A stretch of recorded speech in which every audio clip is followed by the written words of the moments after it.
Assalamualaikum warahmatullahi wabarakatuh. Berjumpa kembali di program Ngaji Pinggir Jurang bersama saya Firdaus El-Mainuri dan saya Kajito El-Kayani.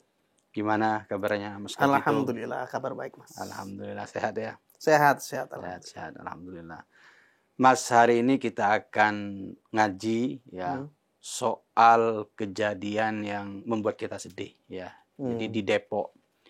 Jadi ada seorang pria, ya, dia tuh mengeluh tentang Tuhan yang tidak adil. Gara-gara mengeluh, dia akhirnya dikeroyok sampai babak belur. Depok, jadi awalnya dia tuh turun dari komuter lain ya. Kemudian karena baterainya habis, dia kemudian lupa ngecas. Nah, dia sambil nunggu baterainya penuh, dia kemudian bilang Tuhan itu tidak adil. Tuhan itu tidak adil. Kenapa sudah ada Allah? Ya bahasa ini sudah ada Allah. Kenapa kok kejahatan masih sering terjadi? Akhirnya perkataan orang ini didengar oleh beberapa orang yang ada di sekitar dia. Akhirnya dia dikeroyok dan sampai babak belur. Alasannya apa dikeroyok? Ya, alasannya karena dianggap menista agama. Menista agama ya. Nah, gimana nih menurut Mas Kajito? Saya pikir taruhlah kalau dia menista, taruhlah dulu ya, kita belum masuk ke dalam. Taruhlah kalau dia menista, mereka nggak punya hak untuk menghakimi. Itu dulu. Jadi pengeroyokan, pemukulan itu jelas melanggar hukum dan mereka harus dipenjara. Taruhlah kalau menista ya, kan belum tentu. Karena ucapannya itu sebenarnya ucapan yang sangat umum. Bahkan ini sudah diperdebatkan 1600 tahun, di tahun 1600 yang lalu ya. Terutama daerah-eranya Wilhelm Leibniz ya, seorang filosof yang luar biasa yang menjawab pertanyaan ini. Jadi salahnya di mana gitu loh kalau orang karena dia mengatakan Tuhan tidak adil. Lah, kan menurut persepsi dia Tuhan tidak adil, kan tinggal dijawab. Nggak adilnya di mana gitu. Makanya ada beberapa komentar bilang, "Loh, jangan-jangan sebelum dia mengucapkan perkataan itu mungkin dia mengalami sesuatu peristiwa ya gitu mungkin dia mengeluh atau gimana gitu." Akhirnya karena kedengaran sama orang yang menganggap bahwa itu bagian dari penistaan agama, akhirnya dia dikeroyok. Makanya pengeroyokan itu tidak dibenarkan. Itu terjadi kan karena orang fanatik berlebihan sebenarnya kan. Mereka seolah-olah mewakili Islam, mewakili Tuhan bahkan bukan hanya Islam, mewakili Allah Subhanahu wa taala. Seolah-olah dapat surat perintah, tanda tangan. Kamu kalau ada orang yang menistakan aku gebuk. Seolah-olah begitu. Padahal dia nggak dapat mandat dan dia melakukan itu karena dorongan egoisme, fanatisme yang kelewat batas tadi. Dengan menganggap diri diperintah oleh Tuhan, ini kan penyakit orang-orang beragama sebenarnya secara umum ya, bukan hanya di Indonesia, di India juga begitu. Jadi atas nama agama nuduh orang makan daging sapi, dikeroyok. Ada kejadian seperti itu.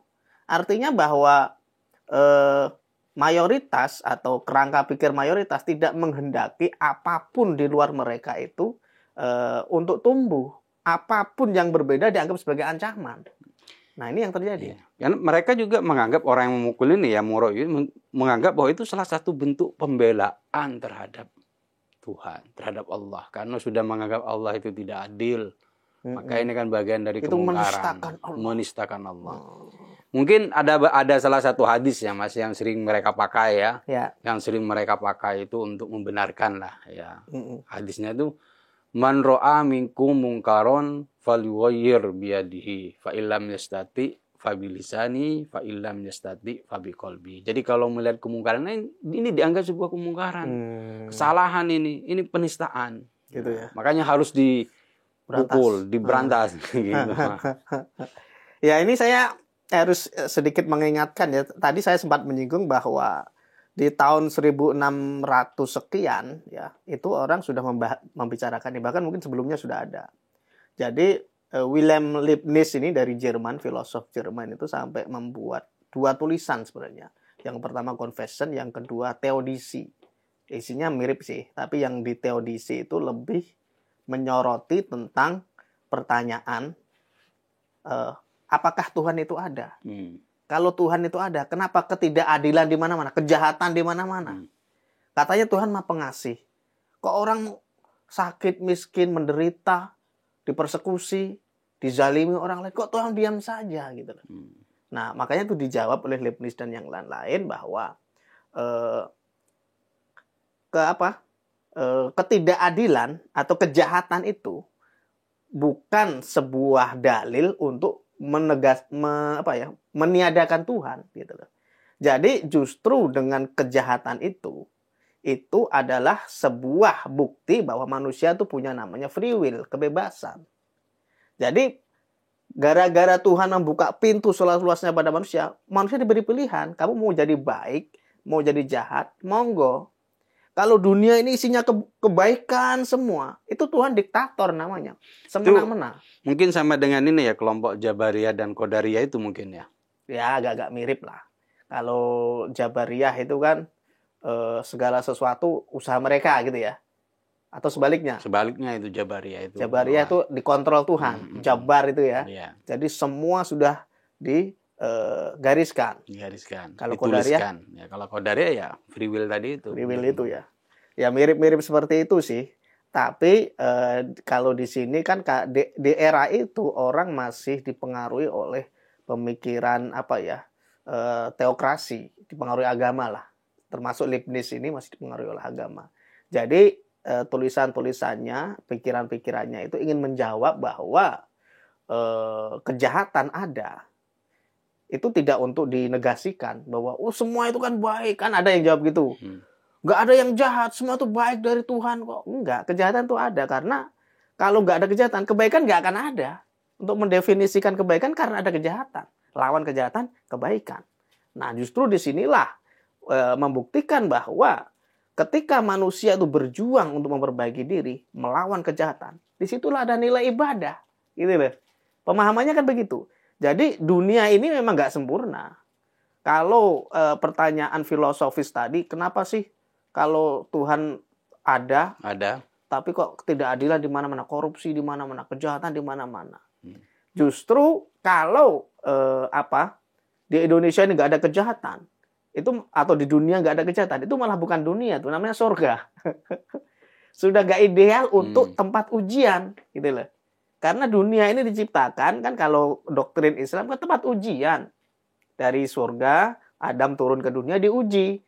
Tahu kalau mau naik ke surga lagi kamu harus baik, gitu kan? Kalau kamu jahat semuanya kamu lakukan ya masuk neraka, kan gitu doktrinnya. Kembali ke soal penistaan itu agama, Ya. Mas. Ya. Soal pria yang tadi dipukul. Berarti penistaan agama itu gimana menurut Mas Kaji? Apa sih penistaan agama? Ada itu apa enggak gitu loh? Kalau kita mengacu pada undang-undang, penistaan agama itu ada ya. Ada setidaknya 3 undang-undang kalau di Indonesia itu. Kita bahas ini dulu ya sebelum menyoroti kasus tadi. Yang pertama adalah KUHP ya, tahun 1965. Kemudian ada juga Undang-Undang tahun 2023, nomor 1 tahun 2023. Tapi ini nanti efektif 2026 kalau nggak salah. Kemudian ada ITE 2024. Jadi ada 3 lapis undang-undang. Nah, poin-poin penting di undang-undang ini kalau kita soroti, yang pertama itu yang mengajak orang untuk keluar agama. Itu yang 65 ya. Kemudian undang-undang yang terbaru itu lebih kepada provokasi sebenarnya ya. Menghina Tuhan, agama tertentu, lambang agama, pemuka agama tertentu, kitab suci, rumah ibadah agama tertentu. Itu penistaan menurut undang-undang ya. Jadi kalau yang ITE, transaksi elektronik ya, itu ditambahkan lagi bahwa unggahan di media sosialnya itu ada provokasi untuk membenci agama tertentu. Jadi sebenarnya kalau kita mau mengacu pada undang-undang ini, yang dimaksud penistaan agama atau penodaan agama itu yang secara sadar memprovokasi orang untuk menistakan atau menyebarkan kebencian tentang agama lain. Misalnya Rizik bilang kalau Yesus anak Tuhan, bidannya siapa? Wah, itu penistaan agama. Bagian dari penistaan agama. Bagian juga. Itu jelas itu. Itu kenapa nggak ditindak? Itu kita tanya dulu ke penegak hukum lah. Kenapa Rizik dibiarkan? Atau Somad mengatakan di salib itu ada jin kafirnya. Itu penistaan. Karena menistakan lambang simbol dari agama tertentu. Itu jelas itu. Kalau kita mengacu undang-undang ya, itu udah kena itu. Tapi kenapa nggak ditindak? Kita balikin lagi. Kita kan hanya membaca ini ya prosedur ya. Kalau memang mau ditegakkan itu kena. Artinya ada indikasi di dalam ucapan atau perbuatan. Misalnya bakar Injil, bakar Quran, itu kan nggak diucapkan kan, tapi perbuatan. Atau joget-joget menirukan orang sholat, nah itu atau joget-joget menirukan orang misa di gereja atau ibadah di pura dan sebagainya, itu juga penistaan. Tapi kalau melarang, seumpamanya ada orang ibadah kemudian dibubarin, itu bagian dari penistaan agama juga atau bukan, Mas? Kalau itu malah lebih tinggi, lebih berat dari penistaan. Karena kan kalau di Indonesia nih, ada banyak kasus tentang pelarangan rumah ibadah. Itu lebih berat dari penistaan. Oh, ini lebih berat ini? Ini sebenarnya harus dipenjara. Kalau perlu dicambuk di penjara. Waduh. Karena Undang-Undang 45 menjamin kebebasan untuk beribadah. Jadi posisi Undang-Undang 1914 lebih tinggi dari KUHP dong. Karena itu dasar negara. Dan negara menjamin itu. Orang yang berani melanggar ini menantang Undang-Undang 1945. Lebih berat. Tapi bukan termasuk penistaan agama. Lebih bukan secara definisi ya. Ya. Karena dia melarang orang lain. Melarang kan. Itu yang dilanggar malah Undang-Undang 45 itu. Lebih berat lagi. Bukan hanya penistaan. Itu apa namanya ya. Hegemoni terhadap agama yang lain. Itu namanya ingin memberhangus agama yang lain, gitu ya. Bukan hanya intoleransi menurut saya itu sudah menang-menangan, sudah bukan hanya mewakili Tuhan, mewakili negara juga dia.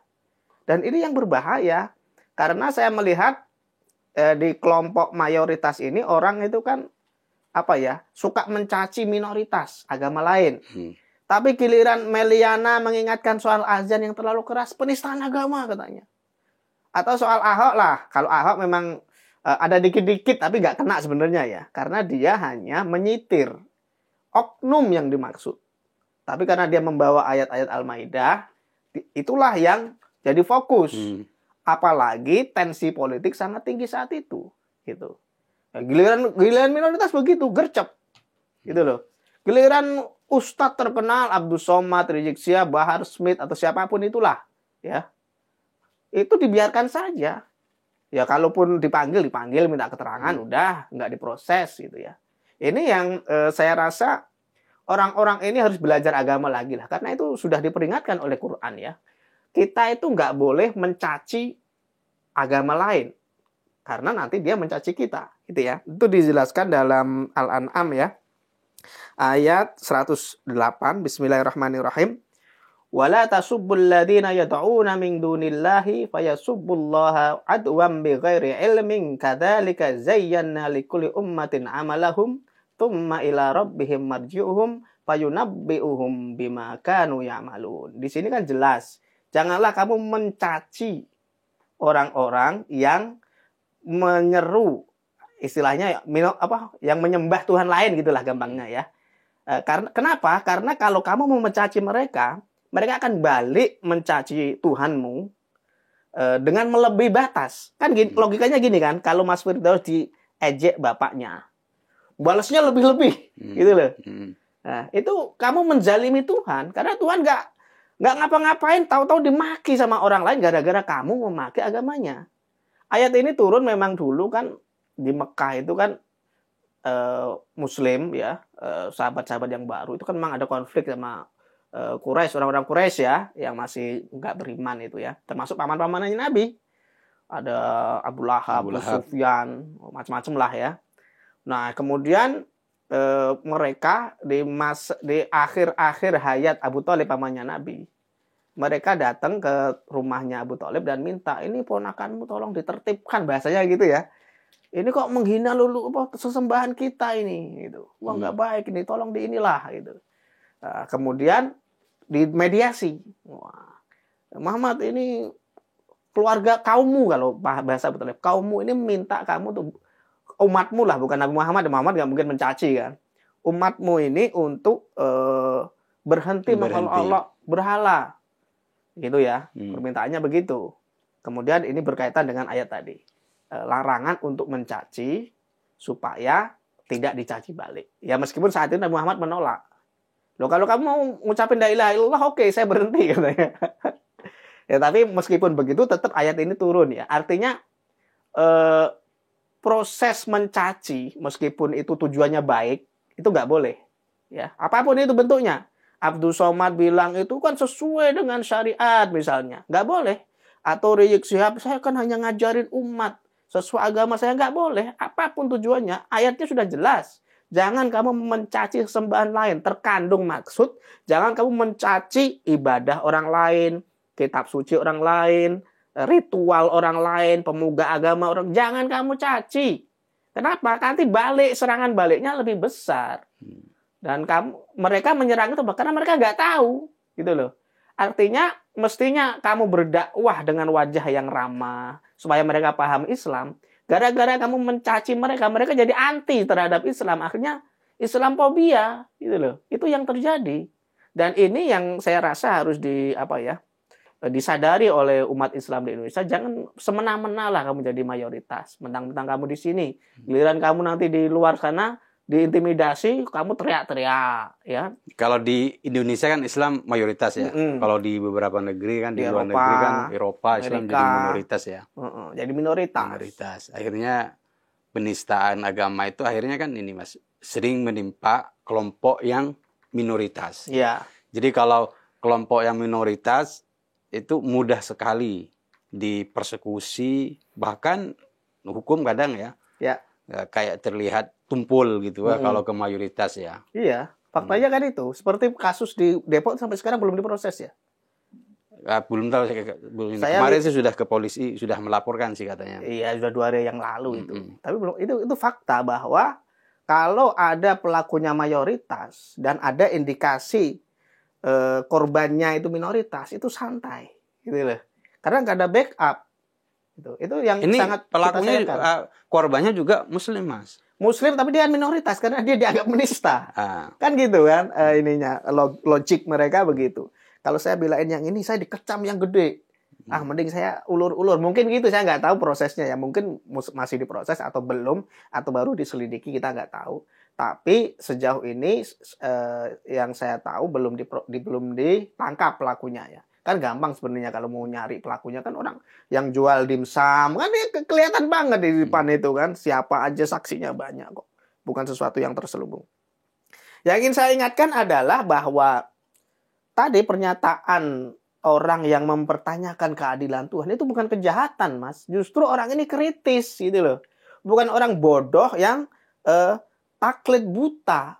Orang minta pemuka agama, minta kamu terjun ke jurang, dia terjun aja nggak pakai mikir.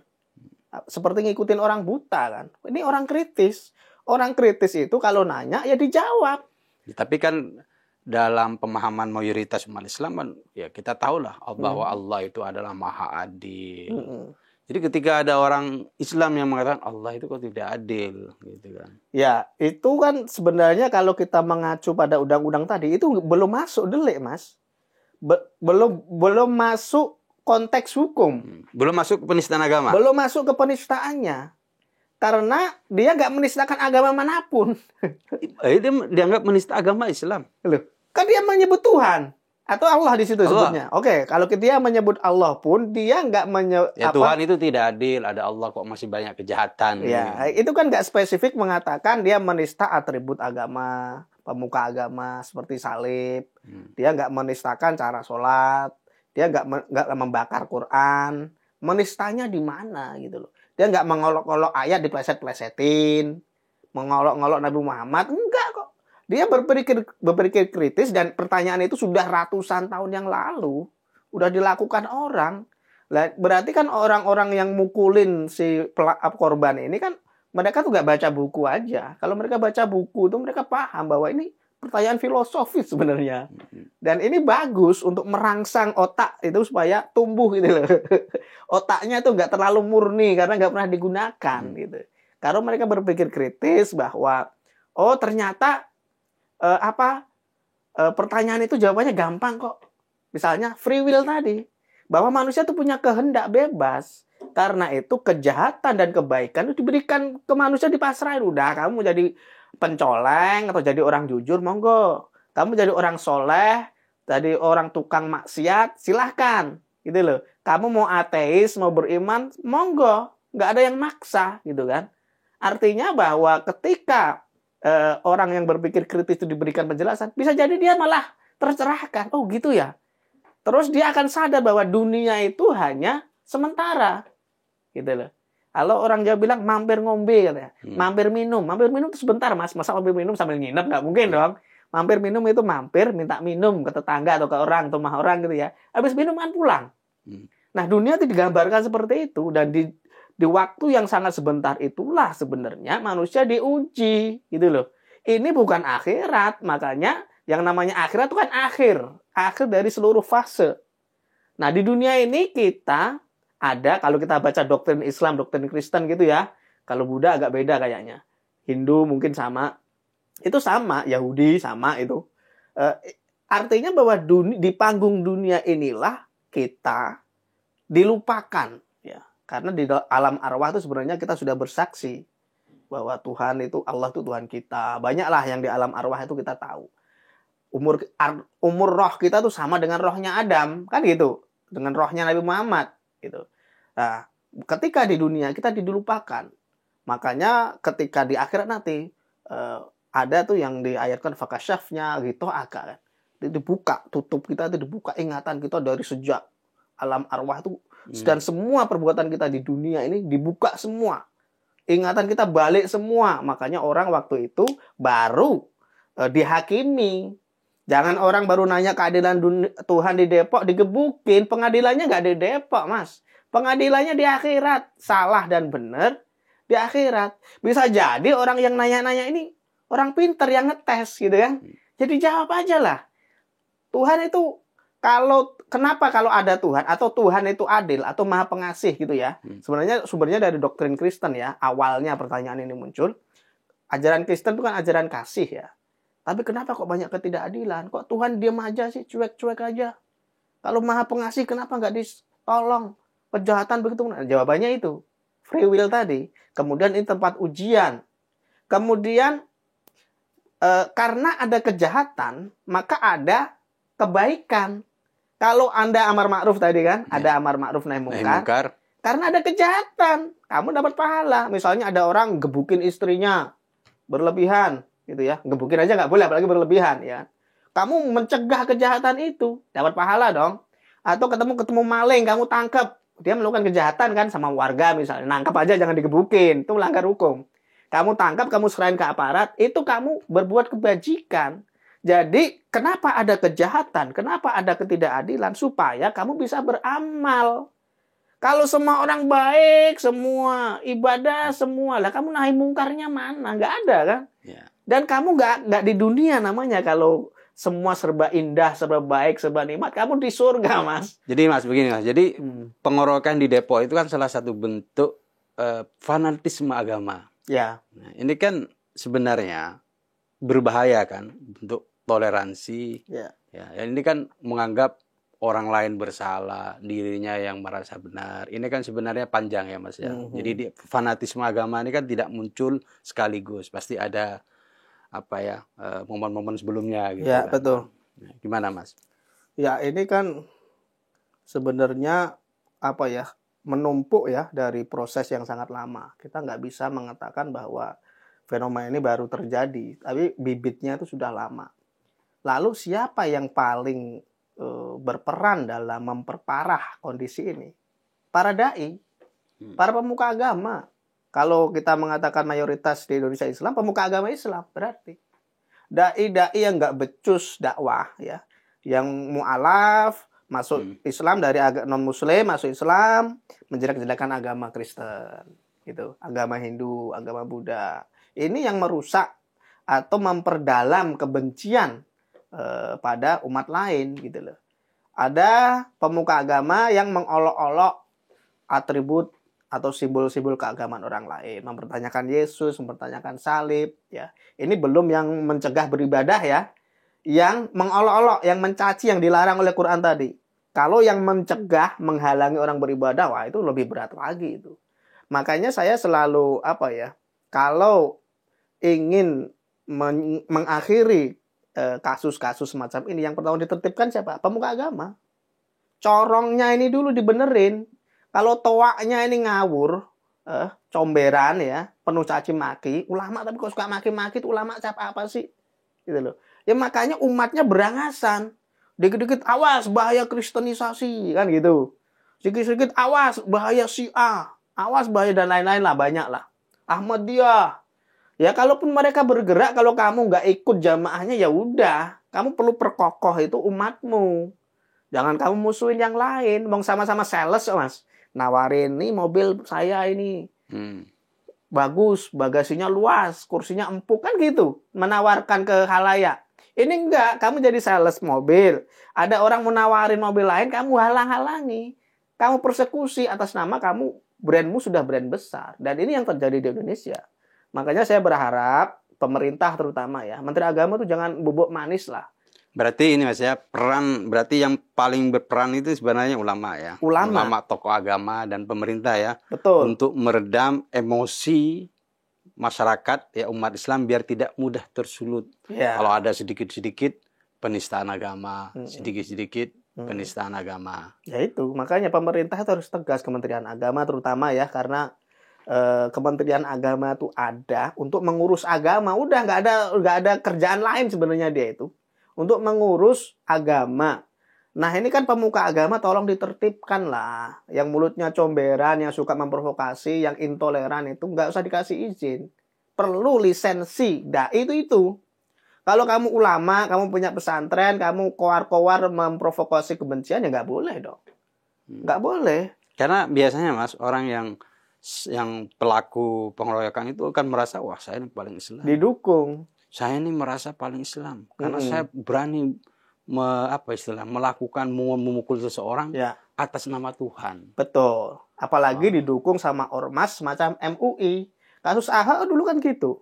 Bikin fatwa dia kan, penistaan agama itu. Nah, itu kan nggak boleh. Gara-gara provokasi itu, akhirnya kebencian pada etnis minoritas, etnis Cina, pada agama non-Muslim, non-Islam, itu makin besar. Tapi orang-orang semacam ini nggak satu pun yang saya lihat itu ditertibkan, gitu loh. Kasusnya banyak, Rizik itu ada 7 atau 8 kasus itu. Tapi nggak ada yang memproses sampai sekarang, diam-diam baik. Mungkin buat jaminan ya kamu nggak usah berisik. Ya.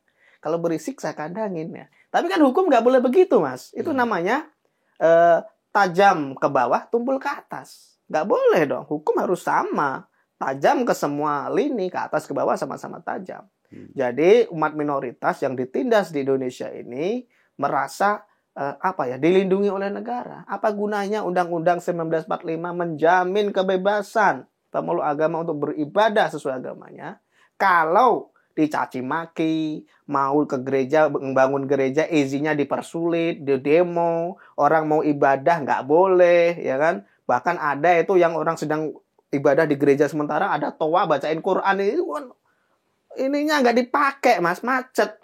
Makanya kalau ada orang kritis seperti orang yang di Bogor itu jangan digebukin, diajak dialog, dijelaskan begini loh duduk perkaranya.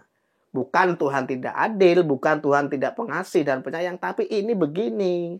Ini dunia tempat kita bertarung untuk mendapatkan pahala supaya di akhirat nanti kita menjadi pemenang. Kira-kira begitu. Bukan malah digebukin. Ya, bukan malah digebukin. Makin nggak yakin dia kalau Tuhan itu jelas. Tidak. Dia malah makin yakin ya kalau Tuhan itu. Ya nggak yakin dan akhirnya jadi ateis. Makanya ateisme yakin naik. Kalau Tuhan itu benar-benar nggak adil gitu ya. Ateisme naik karena ulama-ulama dan orang-orang yang kayak di Depok itu suka gebukin orang semena-mena tanpa memberikan pencerahan. Oke, terima kasih Mas. Semangat sekali. Oh iya. Bela korban ini, kita harus semangat. Oke, terima kasih Mas kayak gitu. Penonton Cokro TV, demikian ngaji pinggir jurang kali ini. Kami hanya ingin mengajak Anda melihat isu atau persoalan keislaman dari berbagai sudut pandang, dari beragam penafsiran, agar kita tidak terjebak pada pemikiran yang sempit dan kaku, yang mudah menyalahkan dan mengkafirkan kelompok lain. Mari kita hargai perbedaan, jaga kerukunan. Wassalamualaikum warahmatullahi wabarakatuh.